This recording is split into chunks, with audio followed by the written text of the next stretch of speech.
So today we are launching our week 1 of our bite-sized learning course of getting your home off the ground. Now, I've decided to share this material because it's usually shared within my WhatsApp group. However, what is the point of sitting on the knowledge when a wider audience may need this? So therefore, I'm now making this available to those on YouTube. So looking at week 1, we are actually laying the foundations to building our children's home. So this is starting right at the bottom, visualizing, getting the legal setup done, and understand what leadership is needed for us to run or oversee a children's home. So why does this course matter? It matters because every child deserves a safe, stable home. Every child needs to and deserves to be safe, secured, and loved. And that's why we are here today.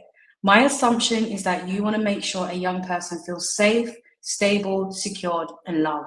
So this is why this course matters, because we're going to tease out the core bits that make a home safe, stable, secure, and loving. You have a passion. So this matters if you have a passion, because some people have a passion for this.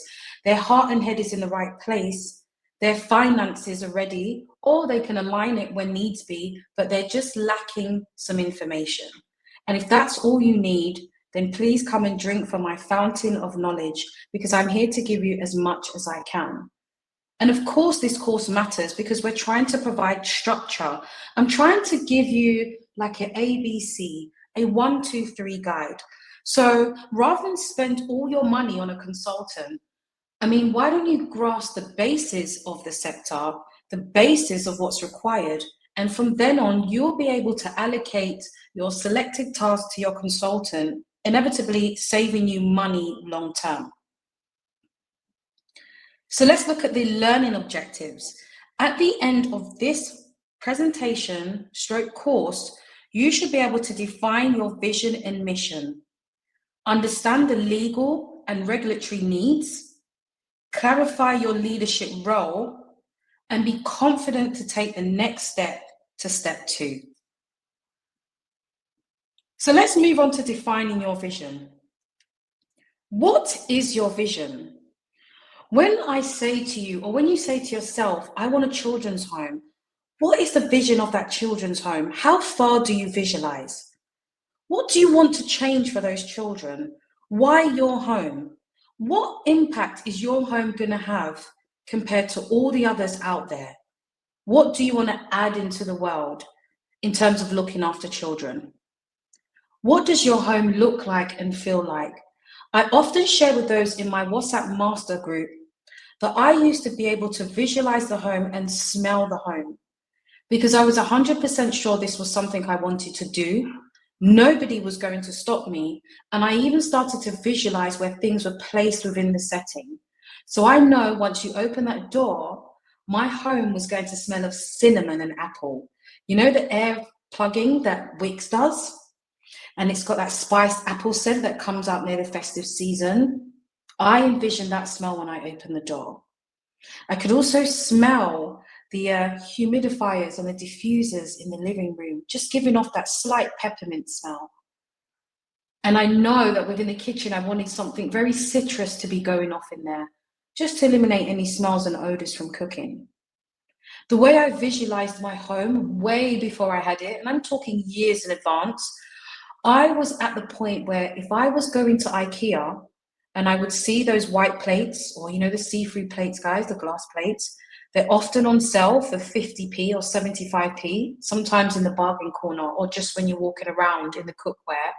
I would pick those plates up because I know within my heart that I was most certainly going to have this home.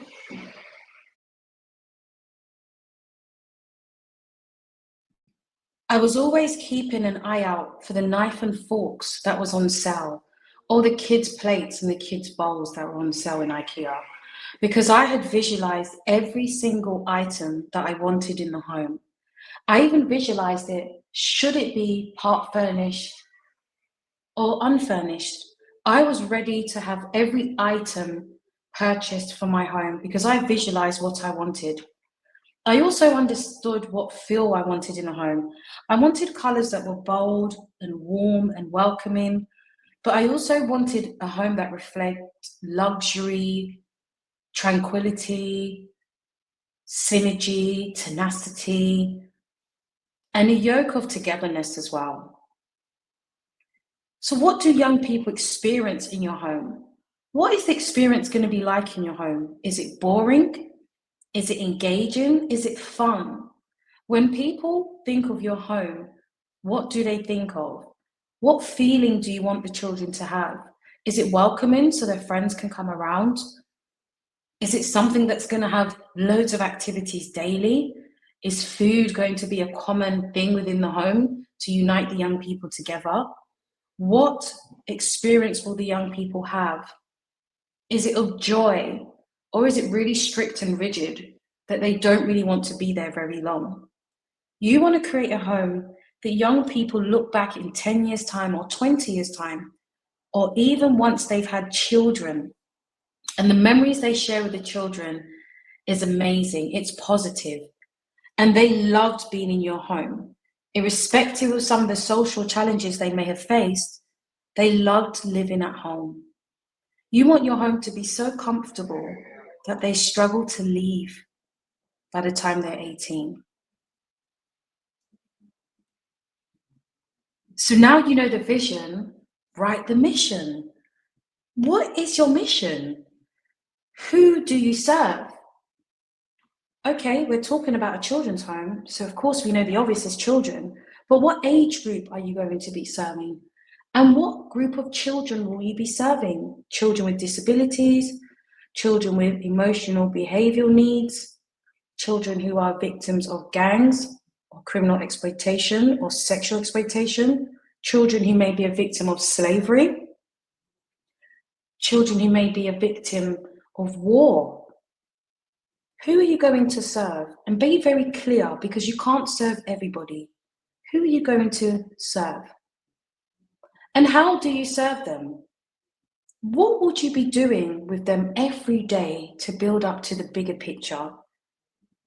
How will you go by ensuring that they are served well? And how do you even monitor the quality of service that is being offered? How do you serve your young people? So as you know, a children's home is a 24-hour business. How are we going to serve them over 24 hours a day, 7 days a week, 365 days of the year? And what values guide you? Is it your experience from childhood? Is it experience maybe because you've been in the care system and you've had some positive or negative experiences and you really want to improve on that? What values guide you? Is it a combination of a mixture of things? Children, life experience, work experience, academic experience, professional experience. But what values guide you? And when you're clear on this, it definitely helps to shape what you're doing, who you are.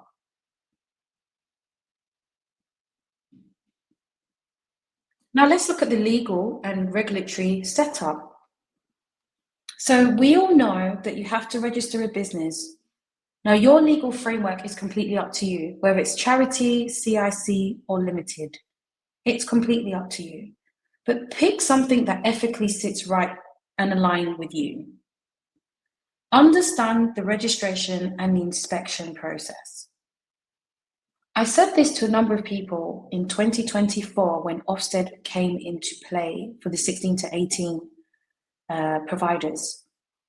Ofsted is something that's forever changing, and laws in social care are forever changing. I've been in this industry for over 15 years, and you'll know that white papers or laws can change tomorrow because we're in an ever-changing society. It's really important that you understand the registration process, because again, that is forever changing and developing as Ofsted are growing and going on. So what will be required of you? C1, C2, C3 form. Making sure for a children's home you have a registered manager who is competent and experienced, and having an RI who is double competent and experienced, that inevitably guides the manager. It's important that we understand what is required of us when supporting the children, because this is legal and regulatory framework, which means you have an accountability to the law, to the system, to government, and also most importantly to your stakeholders. Safeguarding, staffing, and property compliance are major key factors when setting up with a home. And what I've found is a lot of people end up in debt because they do things backwards. They get the property first, they don't understand the compliance, they then go and look for the staffing, and then guess what? Safeguarding is an issue. Understand who your staff team will be first before you run and get that property. Because nobody's going to fund you for an empty, pretty looking property if you don't have the right staffing team, the right safeguarding policies in place, and the understanding of safeguarding and how it applies in a residential setting. Don't be fooled. Just your normal safeguarding policy is not enough for a residential setting. And for those who say it is, proceed with caution and just double check if they're open within the next 2 years. Because that's another thing. You'll have a lot of providers sharing with you guys. Come back and see if they're here in 2 years, and then we can build on the conversation around safeguarding and regulatory practice. So understand what is required of you with this. That's your statement of purpose, your policies, your qualifications and experience, and also the understanding of managing a residential setting 24 hours a day. But most importantly, safer staff recruitment. The role of a founder. As a founder, it's important that you understand what your role is. It's all good saying you own a children's home, but you have a social corporate responsibility to those children. Not only are you the one whose staff look to leadership for, but you are also the one that the stakeholders and key partners expect to understand what is required of them. Now, don't get me wrong, guys.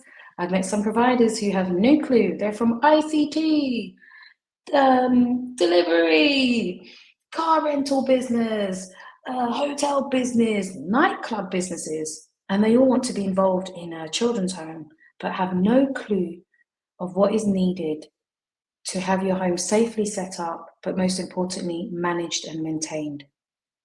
So as a founder, you need to step into leadership, step up and identify your flaws and your weaknesses, and where you lack knowledge, seek that knowledge. There's so many people out here to help you. And yes, sometimes not everything is free, but pick the consultant or leader who suits you best and pay to have that knowledge. It saves you money in the long run. As the founder, you need to set the home's culture. How do you expect people to do things? What is the culture of that home? Because on day one, when they step in, they're expecting you to have set this up, not set it up as they're going along. Always lead with values. I always tell people, if you're in a children's business for money, we're not ever going to really be friends, because that's not how my heart beats. I lead with values. My core values is around love, ethics, nurturing young people, ensuring they have a nice, safe path to live on and grow on. Make sure you lead with values and not money and not the wrong ethos, because it will come back and bite you. And I always say to people, working with children is one of the biggest karmic industries. So I always say to them, chasing money, you don't want to end up with a big karmic debt to whichever source you believe in. For me, it's God. Because when all that money's gone and he's holding you accountable for this, you want to know that you led with the right values and a good heart. And ensure that the legal compliance is something you put on the top of your list. Everybody thinks they can cut a corner. Oh, let's just get a manager. Oh, let's just get our cousin in. Oh, let's just get our friend in who has no experience. One of the requirements that Ofsted asks for is that you have 2 years minimum residential experience. Why would you encourage somebody to take that position in your business and lie just to get over the line? Do you not think this is going to show up when they have to monitor the quality assurance of your home, implement strategies, maybe around behavior management? Do you not think this is going to show up at some point? An unannounced visit, a Reg 44 inspection, somewhere, something. So never cut corners. Always ensure you are legally compliant. I want you to reflect. I'd say reflect and share with me. So feel free to send me an email if you want to. We can have a conversation about it. But I want you to constantly reflect on this journey. Self-reflection is going to be really key because it's going to keep you grounded and also remind you of what's legally required.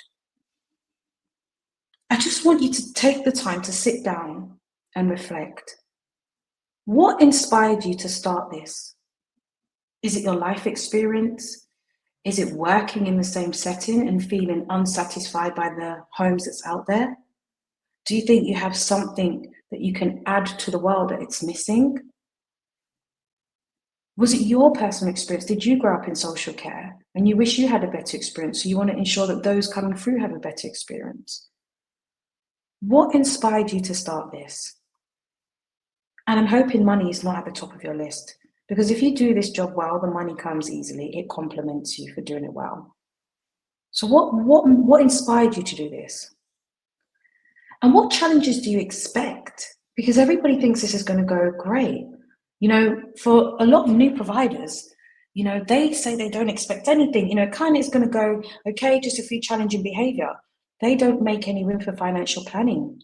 They didn't expect the local authority to take so long to register them as a purchase, as a provider, to then be able to raise purchase orders.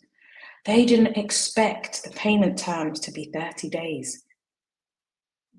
They didn't expect staff to not be readily or easily available. What challenges do you expect? And it's good to write them out, because it's then good to employ a strategy that would help you to overcome those challenges. And what value will guide your leadership? My values are so tight, I think people think I don't have a life outside work. But because I say what I mean and I mean what I say, my values are my guiding principles, to the point that it influences and shapes the way how I behave outside my business, because I am my business. And I do understand that people judge, as much as we like to say, oh, people shouldn't judge, you should be able to live freely. That's not the world that we live in. So my values help to guide me. It's the reason why I'm not in certain spaces that other people are. It's the reason why I'm not at particular events that everybody else is, because I understand in and among those events are my potential service users' parents. So what values will guide your leadership? And this week's action, okay? Just a little task. Finalize your vision and mission. This is not for me. This is for you, just to give you some pointers and to hold you accountable. Start regulatory research. What is required of you? Not just setting up a home and being registered with Ofsted, but what does the 9 quality standards mean? How do you then transfer that into the daily care of the young people in your homes?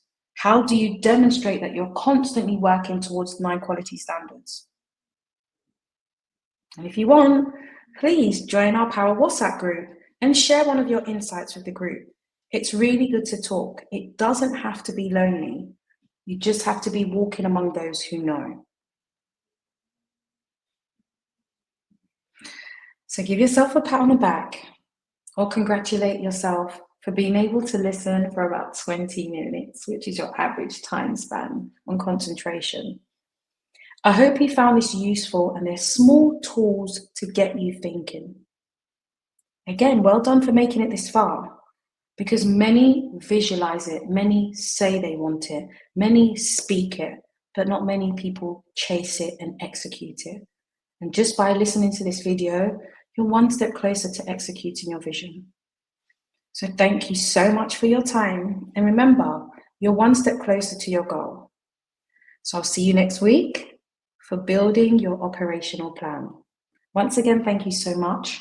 And please feel free to visit my website, www.cheriejohnson.co.uk, where you can find some online material a store with documents to help you, and you can also find the tab to join our WhatsApp group. Thank you so much again, and I'll see you soon.